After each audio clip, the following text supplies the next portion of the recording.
Good morning. You're watching Fox 46 Good Day Charlotte.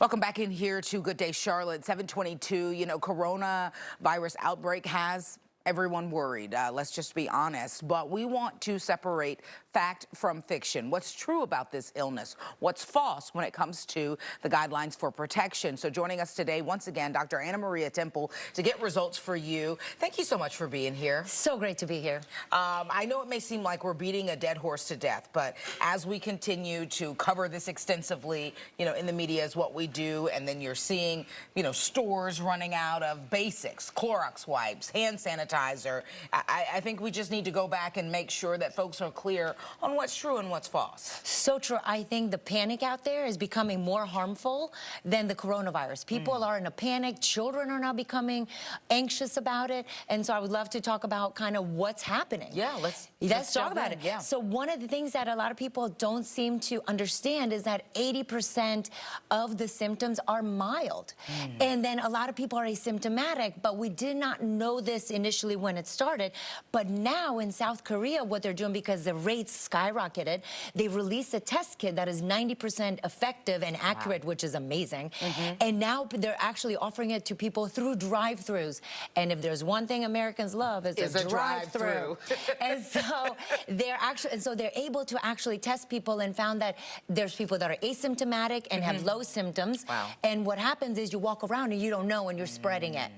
The other thing that's happening is the incubation time is 2 days to 14 days. That's a long time. So like you get the coronavirus today, but you don't have symptoms until 10 days from now. So over the 10 days, you're spreading it to people, right? So that's really scary. So let's talk about what you've brought here today. Yes, because the #1 prevention is hand washing, right?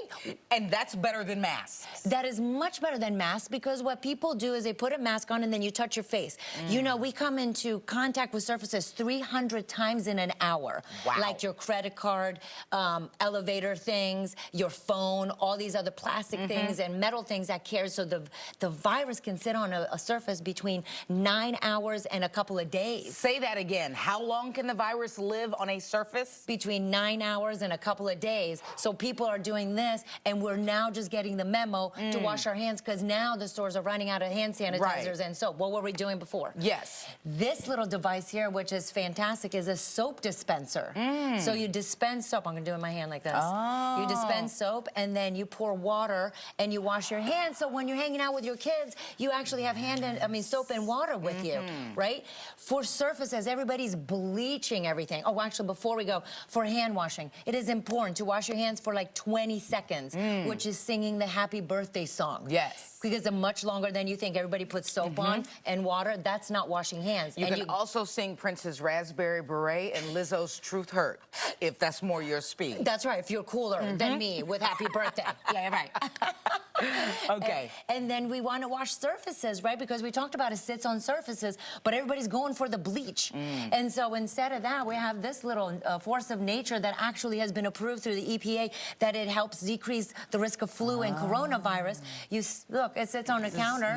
It bubbles. You put it in here. You spray it on all your surfaces and your children's hands, so you're not worried about them eating bleach. Yes. Right? And you want to use a good soap to wash your hands. Everyone's going after the antibacterial soap, people. And really quickly, I want to touch on the hand sanitizer. Not letting it air dry when you put it on your hands. Yeah, so I mean, a lot of people love the hand sanitizer. Sometimes you're in a bus. What are you going to do? You can't pour water on you, so you put the hand sanitizer. If you're going to do that, you got to let it dry. You can't just put it on and then you're like wipe it everywhere. Yes. There you go. Dr. Anna Maria Temple with some critically important information here on coronavirus. Thank you so much for coming in today. Thank you so much for having me. And people, wash your hands. Wash your hands. Wash your hands. That is the #1 thing. More Good Day coming back after this, folks.